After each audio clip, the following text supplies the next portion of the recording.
성도 여러분 안녕하십니까? 오늘은 인내로 결실하라는 제목으로 함께 은혜를 나누도록 하겠습니다. 예수님의 비유에서 씨 뿌리는 자의 비유를 오늘 저녁에 생각을 해보고자 합니다. 씨를 뿌리는 농부가 뿌린 씨가 뿌려진 장소에 대한 이야기가 성경 누가복음에는 이렇게 기록이 되어 있습니다. 씨를 뿌리는 자가 그 씨를 뿌리러 나가서 뿌릴새 더러는 길가에 떨어짐에 밟히며 공중의 새들이 먹어버렸고, 더러는 바위 위에 떨어짐에 났다가 습기가 없으므로 말랐고, 더러는 가시 떨기 속에 떨어짐에 가시가 함께 자라서 기운을 막았고, 더러는 좋은 땅에 떨어짐에 나서 100배의 결실을 하였느니라. 아멘. 이 비유는 말씀의 씨앗이 떨어지는 마음밭 비유에 대한 내용으로 많이 소개되고 또 그렇게 알고 있습니다. 그래서 사람들은 마음밭의 중요성을 굉장히 강조하면서 이 구절을 여러 번 읽거나 또 설교를 했습니다. 뭐라고요? 좋은 밭이 되어야 한다고 말하고 있습니다. 가시덤불이나 길가나 바위는 아무리 좋은 씨가 떨어져도 자라기가 참 힘들다는 겁니다. 길가는 새들이 씨를 먹어버리고, 바위 위에 떨어진 씨는 습기가 없어서 말라버리고, 가시떨기에 뿌려진 씨는 덤불과 가시가 있어서 영양분을 모두 빼앗겨서 자랄 수가 없다는 겁니다. 하지만 좋은 땅에 떨어진 씨는 열매를 맺는다는 겁니다. 너무 당연한 말 아닐까요? 그런데 예수님은 이 너무나 당연한 이야기를 왜 이렇게 우리들에게 전하고 있을까? 그래서 한번 생각을 해봤습니다. 예수님께서 이 말씀을 하신 이유에 대해서 다시 한번 생각을 해보니, 예수님의 이 비유 해석에 좋은 땅에 대한 더 깊은 의미가 담겨져 있다라고 보고 또 생각을 하게 되었습니다. 좋은 땅에 있다는 것은 좋은 마음으로 말씀을 듣고 지키어 인내로 결실하는 자다. 한번 다시 읽어볼까요? 같이 한번 읽어보죠. 시작. 좋은 땅에 있다는 것은 착하고 좋은 마음으로 말씀을 듣고 지키어 인내로 결실하는 자다. 단순히 좋은 땅에 있기 때문이 아니라 그 뒤에 부연적인 설명이 나오는데 이렇게 되어 있죠. 말씀을 뭐하고? 듣고, 그 다음에 그 말씀을 어떻게 하고요? 지키고, 그 다음에 세 번째는요, 인내로 뭐하는 자다? 결실하는 자다. 이 문장에 결실에 참된 이유가 숨어 있다는 겁니다. 근데 우리는 이것을 간과하면서 그저 좋은 땅에만 심겨지면 그 싹이 자라고 열매 맺고 좋은 결실을 맺는다라고만 생각하는 것이죠. 좋은 땅에 떨어진 씨가 싹이 나고 자라서 결실하기까지 필요한 과정을 사람들은 생략하고 이 말씀을 보고 들었다는 겁니다. 인간의 범죄 위에 땅에 내린 저주가 있습니다. 창세기 3장 17절부터 19절에 보면 이런 내용이 있죠. 아담에게 이르시되 네가 네 아내의 말을 듣고 내가 너더러 먹지 말라 한 나무 실과를 먹었은즉 땅은 너로 인하여 저주를 받고 너는 종신토록 수고하여야 그 소산을 먹으리라. 땅이 너에게 가시덤불과 엉겅퀴를 낼 것이라. 너의 먹을 것은 밭의 채소인즉 네가 얼굴에 땀이 흘러야 식물을 먹고 필경은 흙으로 돌아가리니 그 속에서 네가 취함을 입었음이라. 너는 흙이니 흙으로 돌아갈 것이니라 하시니라. 땀과 노력이 없이 결실할 수 없는 원리가 하나님께서 자연계에 남기신 저주이기도 하고 축복이기도 하다는 겁니다. 제가 뭐라고 말씀드렸어요? 자연계에 남기신 뭐다고요? 저주이면서 이 땅 아래에서 살아가는 백성들을 위하여 남기신 축복의 원리가 이 가운데 있다는 거죠. 그처럼 예수님은 마음밭 비유에서도 동일한 원리를 적용하고 계십니다. 좋은 땅을 얻기 위한 노력과 좋은 땅이 좋은 결실을 맺을 수 있도록 관리하는 자세의 중요성, 곧 인내와 성실이 있어야 한다는 겁니다. 누가복음 8장 15절의 글을 다른 바른말 번역으로 다시 한번 제가 읽어봅니다. 좋은 땅에 떨어진 것은 착하고 좋은 마음으로 하나님의 말씀을 들은 뒤 그 말씀을 굳게 간직하고 인내해서 좋은 열매를 맺는 사람들이다. 사람들은 착각할 때가 많아요. 땅만 좋으면 열매는 거저 이루어질 것이다 라고 말입니다. 맞나요? 땅이 좋으면 뭐도 잘 자랄까요?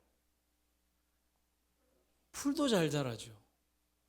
그래서 우리는 여기에서 뭘 강구하느냐 하면 열매를 위하여 걸음을 잘 해놓으면 그거에 따라서 얼마나 이 잡초들과 다른 잡풀들도 잘 자라는지, 땅만 좋으면 열매는 거저 이루어질 것이라는 것, 얼마나 잘못된 생각인가는 작은 땅이라도 채소를 심고 꽃을 심어보면 단 며칠 안에 알 수 있는다는 사실입니다.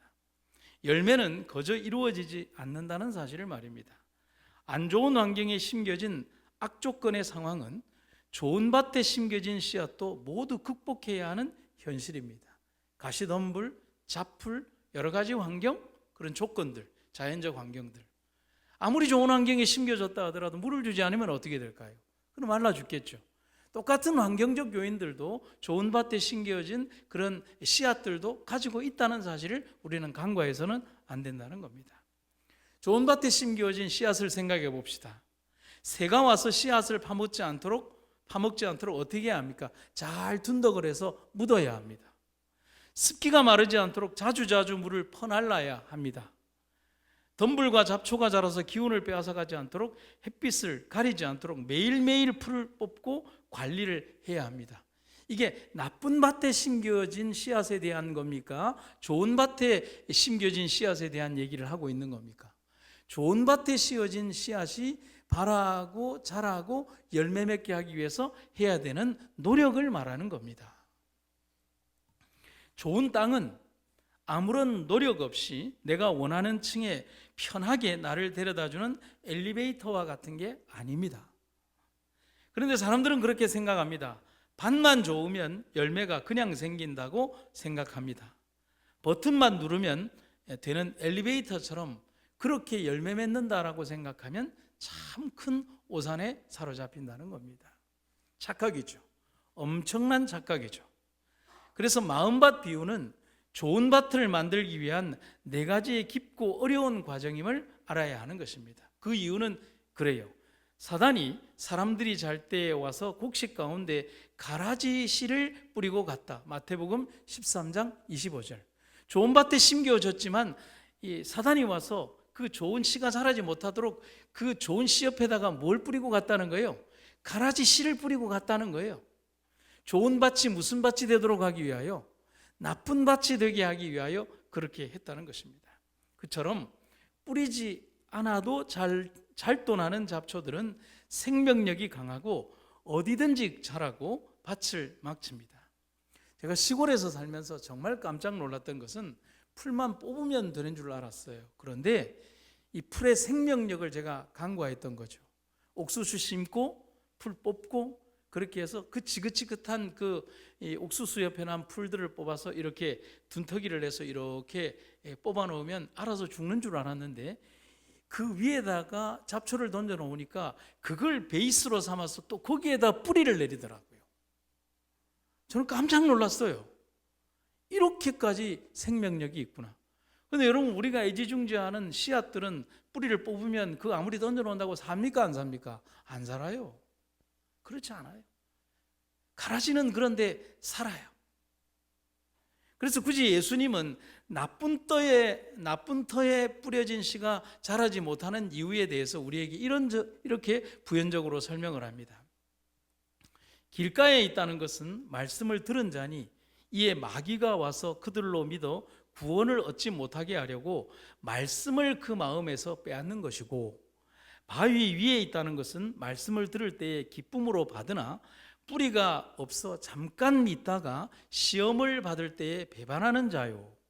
가시떨기에 떨어졌다는 것은 말씀을 들은 자니 지내는 중 이생의 염려와 재리와 일락에 기운이 막혀 온전히 결실치 못하는 자다. 참 예수님께서 기가 막힌 비유를 우리들에게 해주고 계시다는 겁니다. 여러분, 정말 안 좋은 여건들이 있습니다. 근데 예전에 제가 시골에서 목회할 때 시골에서 이제 오래도록 사신 장로님들, 여기도 그런 장로님들 많으실 거예요. 그분들이 저에게 하시는 얘기가 있어요. 장로님 밭이 참 좋습니다 하면 껄껄껄껄 웃으세요. 그래서 뭐라고 얘기냐면, 목사님 보시기에는 참 좋은 밭이지요? 예. 근데 이 밭이 처음부터 좋은 밭이 아니었어요. 돌밭이었어요. 그러는 겁니다. 그 돌을 이겨내기 위해서 큰 돌을 구부려내면 중간돌이 나오고, 그 중간돌을 이겨내서 작은 돌이 나오고, 그 잔돌이 나오고, 지금의 보들보들한 흙을 만들기 위해서 얼마나 많이 그 돌들을 쳐낸지 모릅니다. 목사님 밭가에 있는 저 돌무더기, 돌담들, 이렇게 밭의 경계선에 있는 돌들이 전부 다 이 밭에서 나온 겁니다. 그제서야 그 돌들을 보니까 그 밭이 어떤 밭인지를 짐작할 수가 있겠다라는 겁니다. 정말 안 좋은 밭들이 있죠. 하지만 안 좋은 그 터와 밭을 옥토로 만드는 사람들이 있습니다. 흙이 없으면 뭘 채우고요? 흙을 채우고, 물을 충분히 공급하기 위해서 우물을 파고, 새들의 접근을 막기 위해 깊이 심고, 울타리를 쳐서 짐승을 막고, 가시덤불과 잡초를 제거하는 노력이 옥토를 만드는 겁니다. 장로님 맞습니까? 맞습니다. 우리의 마음밭도 하나님께서는 거저 주어지는 것이 아니라 그런 노력과 믿음으로 그렇게 만들라고 얘기를 하는 겁니다. 제 얘기 하나 할까요? 제가 예전에 영남 362의 교목으로 있을 때 저희 사택 앞에 정말 황무지가 있었어요. 그런데 그 땅이 어떤 땅이냐면 청석이라고 그러나요? 이 돌이 이렇게 유리장처럼 이렇게 가로로 이렇게 찢어지는 돌들이 있잖아요. 근데 그 돌의 특성은 풀도 못 자라더라고요. 풀이 거의 못 자라요. 왜냐하면 이 돌처럼 이렇게 되다 보니까 그 안에 흙이 배어들 요지도 없고 너무너무 박통 거예요. 풀이 자란다 하더라도 정말 요만큼 자라고 못 자라는 거예요. 그런데 그런 돌들이 사택 앞에 있으니까 너무너무 삭막한 거예요. 그런데 학교에서도 어떻게 해주지는 못하고, 그래서 제가 교장 선생님에게 부탁을 했어요. 교장 선생님, 저 리어카 한 대 사주면 안 됩니까? 라고 했어요.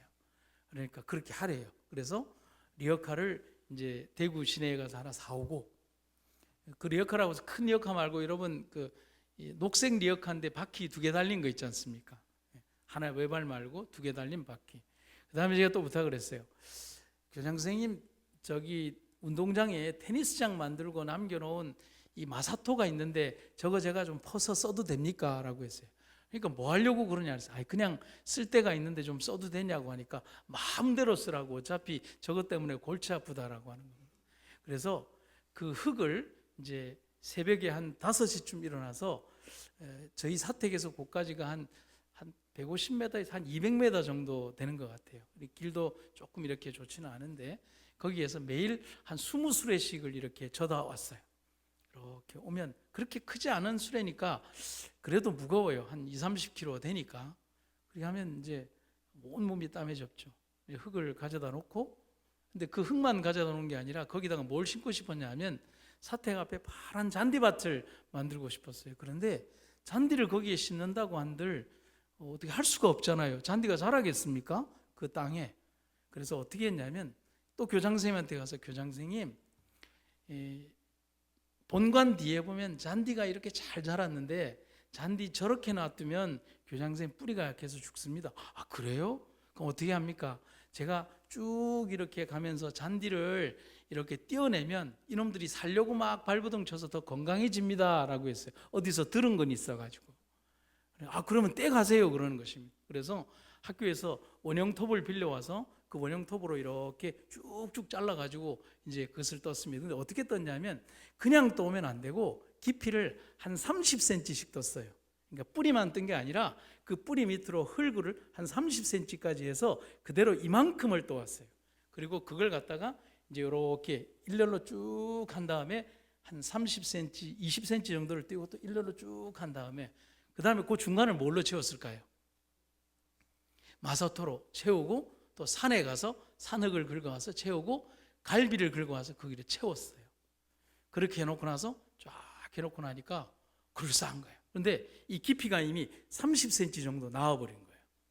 그러니까 이 잔디는 자기가 사는 땅이 조금 옮겨졌기는 하지만은 자기 살아가는 환경에 아무런 문제가 없는 거예요. 그래서 물도 매일 주고, 그리고 어떤 분이 뿌리를 내리기 시작하면 요소 비료를 한번 주라고 해서 뿌리를 내렸다고 생각할 때 요소도 한번 주고, 그러니까 이게 쫙 자라서 얼마나 잘 자라는지 그냥 그 앞이 완전 잔디밭이 된 겁니다.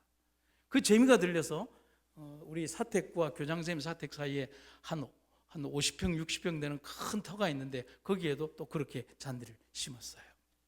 그때 생각한 것은 박토의 개념이 뭘까? 그 박토를 옥토로 만들 수 있는 방법이 여기에 있구나. 세멘트 땅 위에 크게 복토를 해서 아름답게 흙을 넣고 그 다음에 거기에 좋은 조경을 해서 멋지게 도시의 숲을 만드는 기술들이 그런 거 아닌가. 우리의 마음밭 비유가 저는 그렇다라고 생각을 했습니다. 그때 그런 오랜 고생을 한 60일 정도 하고 난 다음에 그때 내린 결론은, 그때 하고 나서 마음밭 비유를 봤을 때 제 눈에는 새롭게 이 비유가 보이더라는 것입니다. 그래서 이 비유에서 예수님이 강조하는 게 있습니다. 뭐와 뭐를 강조한다고요? 저는 이걸 봤거든요. 성실과 인내하는 신앙을 예수님께서 우리들에게 말씀한 겁니다. 시편 126편에 이렇게 되어 있죠. 눈물을 흘리며 씨를 뿌리는 자는 기쁨으로 거두리로다. 왜 눈물을 흘리며 씨를 뿌려야 할까요? 일하면 눈물 나도록 힘들지 않습니까? 숨이 턱턱 막히도록 어렵지 않습니까? 여기에 굳은 살이 이렇게 베어서 평생을 일해오신 우리 장로님들의 손끝에 베어있는 그 손들이 훈장 같은 거 아닙니까? 결코 한두 달 일해서 1, 2년 일해서 얻을 수 있는 몸의 체력이 아니지 않습니까? 여러분들의 삶의 노동의 현장에서 얻은 모든 그런 일들은 그저 1, 2년 일한다고 해서 그렇게 얻어지는 거 아니지 않습니까? 평생을 함께 해온 노력과 그 결과에 의해서 여러분들의 삶에 굳어진 삶의 근육이 우리들에게 열매 맺는 거 아닙니까? 땀과 눈물이 없는 열매는 없습니다. 그것은 인내를 통해서만 얻을 수 있다는 거죠. 종말의 시대를 사는 우리에게 하나님은 그렇게 인내하는 신앙을 말씀하십니다. 그래서 야고보의 기별에는 마지막 시대를 사는 우리들에게 아주 의미심장한 답을 이렇게 말해주고 있습니다. 왜냐하면 여러분도 잘 알다시피 여러분의 신앙에 대한 시험은 결국 인내를 길러주기 때문입니다. 아멘입니까? 같이 한번 읽어보겠으면 좋겠습니다. 시작. 왜냐하면 여러분도 잘 알다시피 여러분의 신앙에 대한 시험은 결국 인내를 길러주기 때문입니다. 우리가 삶의 과정에서 훈장처럼 달고 있는 흰머리와 여러분들의 삶의 이 세월이 있는 이 주름살과 노쇠한 피부들은 우리들에게 늙었음을 얘기하는 것이 아니라 우리 삶에 더할 나위 없는 인내와 노력의 결과가 무엇인지를 보여주는 훈장이라고 저는 생각을 합니다. 그래서 이 다윗도 그랬지 않습니까? 우리 삶의 면류관이라고 그렇게 얘기를 하고 있는 것입니다. 참 잘 살아오셨습니다. 그리고 참 멋지게 살아오셨습니다. 하나님께서 여러분들 삶에 멋진 훈장을 남겨주실 날을 우리가 고대하면서 조금만 더 인내하는 여러분과 제가 되기를 간절히 바랍니다. 우리가 영생의 소망을 둔 그분을 만날 때가 멀지 않을 것이다. 그분 앞에서 이 생에서 겪은 모든 시련들과 환난들은 아무것도 아닐 것이다. 그러므로 너희 담대함을 버리지 말라. 이것이 큰 상을 얻느니라. 너희에게 인내가 필요함은 너희가 하나님의 뜻을 행한 후에 약속을 받기 위함이라. 잠깐 후면 오실 이가 오시리니 지체하지 아니하시리라. 위를 바라보라. 위를 바라보면서 그대들의 믿음이 계속 증가되게 하라. 우리는 우리 예수님께서 우리에게 가르쳐 주신 귀하고 놀라운 삶의 원리들을 살아오면서 체험하고 살면서 가르치짐을 받지 않아도 삶 속에서 체득한 삶의 훈련으로 우리가 배우며 살아오고 있습니다. 우리 주님께 감사하는 여러분과 제가 되기를 간절히 바랍니다. 이 땅의 젊은이들이 우리보다 조금 불행한 것은 우리는 삶 속에서 이 노쇠함이라는 것은 얻었지만 삶 속에서 하나님이 주시는 인내가 주는 멋진 삶이 무언가를 알기 때문에 우리의 황혼은 더욱더 아름답다라고 생각하는 것입니다. 멋지게 늙어오신 여러분들에게 우리 주님의 축복이 함께 하시기를 간절히 바랍니다. 마지막 한 구절 읽겠습니다. 이 믿음이 좁은 길을 따라 하나님의 도성의 문들을 통과하게 하며 구속된 자들을 위하여 있는 저 넓고 큰 장래의 영광으로 그대들을 인도하게 하라.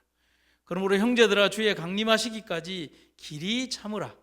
보라 농부가 땅에서 나오는 귀한 열매를 바라고 길이 참아 이른 비와 늦은 비를 기다리나니 너희도 길이 참고 마음을 굳게 하라. 주의 강림이 가까우니라. 우리는 역시 또 얼마나 많은 시간을 기다림이라는 시간 속에서 보내야 할지 모릅니다. 그러나 이 기다림의 시간은 분명히 끝이 있고 이 기다림의 끝에는 우리 주님이 계시다는 사실을 우리는 분명히 알고 있기에 이 기다림을 조급해하지 않고 기다리게 될 겁니다. 주의 오심을 고대하면서 오늘 하루도 승리하는 삶을 살게 하신 하나님께 감사드리며 기쁨으로 영광과 찬송을 올리는 아름다운 안식일 되시기를 주님의 이름으로 축원합니다. 말씀을 마치겠습니다. 사랑하는 아버지 하나님, 우리의 마음밭이 가시덤불이 있는 밭은 아니었을까요? 길가의 밭은 아니었을까요? 얕은 흙으로 덮여진 밭은 아니었을까요? 하지만 농부 되시는 우리 예수님께서 우리의 모난 밭을 이렇게 아름다운 밭으로 만들어 주시니 너무나 감사합니다. 우리 삶의 모든 여정들 하나님께서 보시고 우리 삶의 아름다운 여정으로 이끌어 주신 하나님 은혜를 인하여 감사드립니다. 우리 역시도 삶의 여정에 오랜 세월을 기다리며 살아왔지만 주의 기다리신 만큼 우리는 기다리지 못했습니다. 더욱더 각성하여 주의 재림을 기다리며 기쁨으로 주의 재림을 고대하는 백성들 되게 하여 주시옵소서.